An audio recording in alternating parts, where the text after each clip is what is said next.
capacitor resistance, the ratio of electric field to the current density is called as capacitor resistance. Rho is equal to R naught. Why jockey is used for sliding wire hooks? The value of unknown resistance.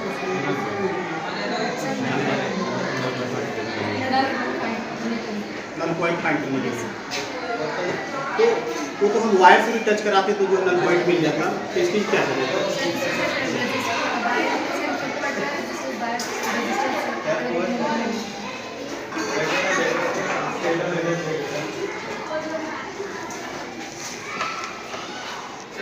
आपको क्या मिला? ये मिला था potentiometer भी तो किए हैं।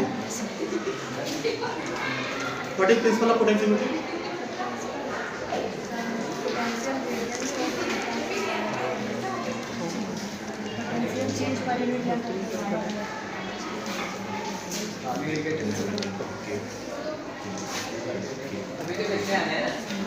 To compare the EMF of two cells using potentiometer, ठीक है? तो आपने L1 L2 फाइंड किया है। ये फार्मूला क्या रखते हैं यहाँ पर फाइंड करने के लिए? E1 upon E2 equals to L1 upon L2 कैसे मिले? सेल का एक सेल का वोल्टेज E1 है, दूसरे का E2 है, दोनों की लेंथ एक की L1 है। तो आप यहाँ पर ये बताओगे ना कि E प्रोपोर्शनल L1 होता है तो E1 equals to K L1, E2 equals to K L2। Okay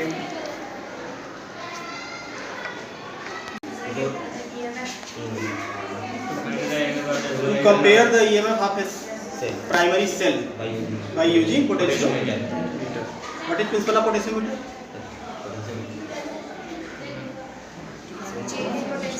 dV by This is potential gradient.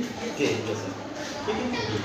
But principle of potentiometer is defined as when constant current is flowing in the uniform cross section of wire, then potential difference across any length is directly proportional to the length of null difflection या wire।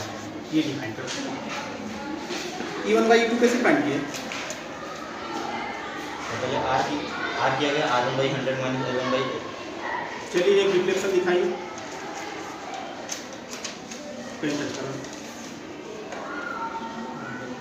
सरकाते रहो उसको। आ गया? अच्छा reflection आ गया।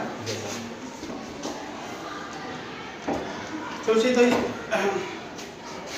Galvanometer में अगर shunt wire न लगाया जाए तो कोई फर्क पड़ेगा?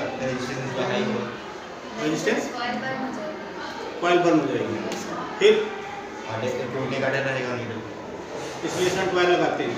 तो शंट वायर जो लगाते हैं क्या हम पतला वायर लगाते हैं मोटा वायर लगाते हैं? पतला वायर मोटा वायर रेजिस्टेंस कम रहेगा, मोटा वायर से रेजिस्टेंस से कम रहेगा, रेजिस्टेंस कम होगा, पोटेंशियल डिफरेंस।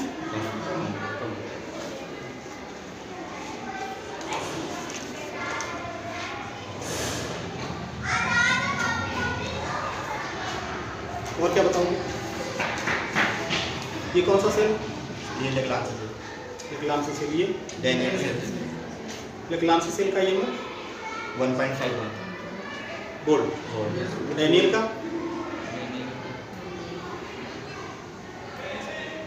1.1। कैडमियम सेल के बारे में जानते हैं? कैडमियम सेल जो स्टैंडर्ड सेल होता है कैडमियम सेल होता है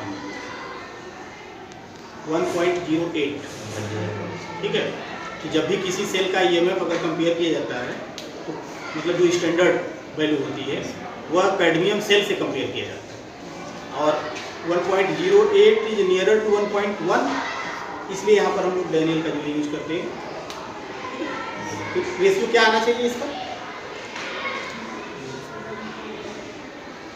इसका 1.51 है, इसका 1.1 है, तो नियरली 3/2 जो आना चाहिए 3/2। ठीक है, बंद करो। हाँ अच्छा बताओ पिछले Yes, sir. पिछले की ट्रांसफार्मर की सिद्धांत तो बताइए, किस सिद्धांत पे कार्य करता है? अच्छा, इसमें ट्रांसफॉर्मेशन रेशियो क्या होता है? परिणमन अनुपात पढ़ा होगा? परिणमन अनुपात क्या होता स्मॉल आर अच्छा, इसका आंसर सही निकाल दिया इसका होता है NS by NP है? बराबर बराबर आ रहा छोटा कि बड़ा? है सवाल कोई बच्चा अगर के लिख दे तो मौसम ये भी कांस्टेंट है। परिणमन अनुपात है ये। अब उसको हम किसी वैल्यू से जो है ये R स्टैंड फॉर रेशियो हो जाता है इसमें। अच्छा, बताओ कि अगर परिणमन अनुपात की वैल्यू लेस देन 1 है या ग्रेटर देन 1 है कि क्या बताएगा? सर देखिए, ये जो है ये प्राथमिक कुंडली मान लीजिए, इसको द्वितीय कुंडली, तो जो अगर प्राथमिक कुंडली में कम है और द्वितीय कुंडली में ज़्यादा है तो ये ऊंचाई हो जाएगा सर, ऊंचाई। अगर द्वितीय कुंडली में प्राथमिक कुंडली में ज़्यादा है और द्वितीय कुंडली में कम है तो ये अपचाई हो जाएगा। तो आप उल्टा नहीं बोल रहे हो? No sir. NS/NP होता है ना, यस सर। तो सेकेंडरी में अधिक होना चाहिए यस सर। और प्राइमरी में कम, कम तो स्टेप अप होगा। ऊंचाई सेकेंडरी में अगर ज़्यादा है तो ये ऊंचाई ऊंचाई और ये अपचाई। ट्रांसफार्मर की प्रोब नर्म लोहे की और पटली क्यों बनाई जाती है? सर वोल्टेज बढ़ता घटता रहता है ना इसका। और बताओ, ये वैज्ञानिक है। आपका वैज्ञानिक वर्ग है। ट्रांसफार्मर की प्रोब नर्म लोहे की इसलिए बनाई जाती है कि इसका चुंबकन और विचुंबकन आसानी से होता है, जल्दी से चुंबकित हो जाता है और फिर विचुंबकित हो जाता है।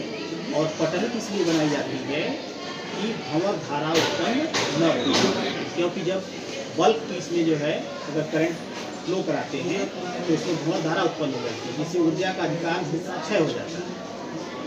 तो उसी क्षय को बचाने के लिए इसकी प्रोब जो है वो पतली। और कोई चार्ट बनाया? यस सर, ह्यूमन आई। अभी चल रहा है क्या? बंद कर दो। ह्यूमन आई। अच्छा, इसकी आँख में देख के बताओ कि जो बड़ा वाला ब्लैक वाला पोर्शन है वो क्या है? हैं? बड़ा वाला काला।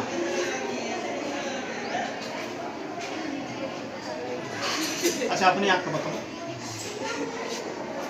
कौन सा लेंस लगता उत्तल है? लेंस।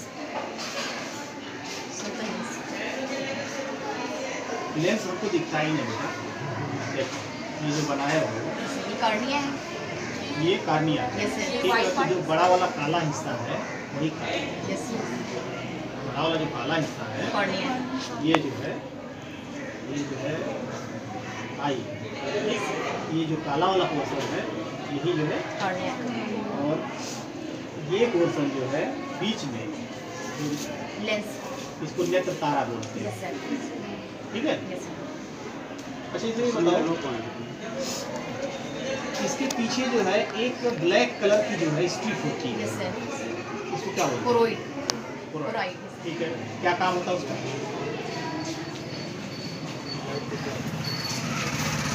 सर लाइट सर अपवर्तित कर देता है सर। ब्लैक है ना, तो एग्जैक्ट यस सर। तो जो है एग्जैक्ट होता है।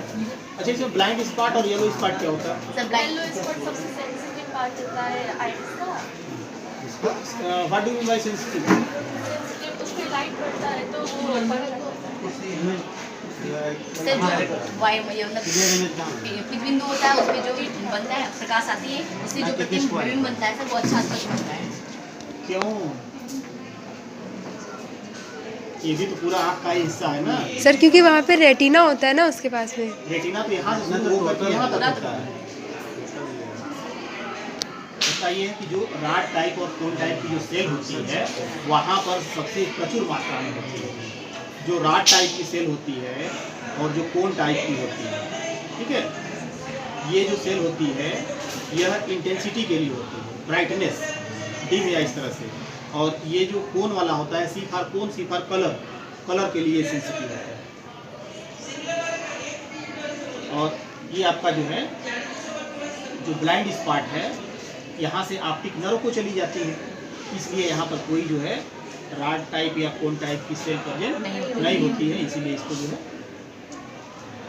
Blind spot. मुर्गे की आँख में कौन सी सेल लगता है कि कौन ज़्यादा होता है? मुर्गे की आँख में सब पूछ रहे हैं कि ये वाला ज़्यादा होता है कि ये वाला, कौन टाइप? कौन टाइप? तो कौन टाइप कलर के लिए है ना, तो उसको लाल हरा पीला नीला ऐसे तो दिखता ही नहीं है। संपाकार कोष का है ना डंडे का, दोनों प्रकार की है, कौन सी सेल है? तो उससे क्या होता है,